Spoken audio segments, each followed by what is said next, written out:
Nyakora mogero kamana nyakuom ketera moge TV wecho manyien maga rameny piny odhiambo ni endi wamenyo ni mago ma osetimore chakre ne piny runya gi thuolo ni endi ka wadhi nyime nyakora mogi to wayudo ni menyo dhi nyime ne ringre nyathi moro ma jahigni 10 manyang nyomako modonjo go e nam e dho wath ma Kobiero manitiere sub county mar Achonyo North e county ma Homa Bay.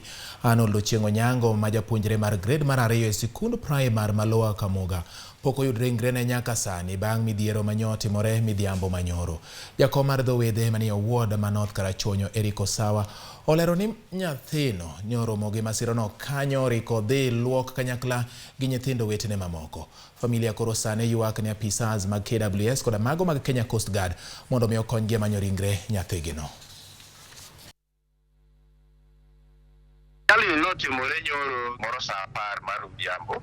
Nyithindo gine dho pii ne gidhi luokore. To ne gin nyithindo adek. Koro nyathi miluongo ni Arnold Ochieng' Onyango mane nyango mako ni ne luokore gi jowetegi ariyo. Ka oluokore to jowetegi ariyo giore salam ni nyathino gimoro mako. Koro joma ne ni machiegni kotemo ng'iyo to opo manono apoya nono ka nyang'no osedhi e bwo pii kendo odhi kode. Ne giluokore e dho pii oko kabisa mi machiegni ne luoko lewni. Bodi pok oyud ni wabedo mane dho nam ka pod menyo dhi mbele and menyo ema koro obedo matek ahinya nikech watiyo mana gi jogweng'o joma ne pii temo menyo ywaye gi kogni kinyalo make to pok oyude nyaka dakika ni. Wanyalo kwayo jo KWS kata yo Kenya nyalo konyo operation mar manyo the body mondo mwayude karakter Coast Guard.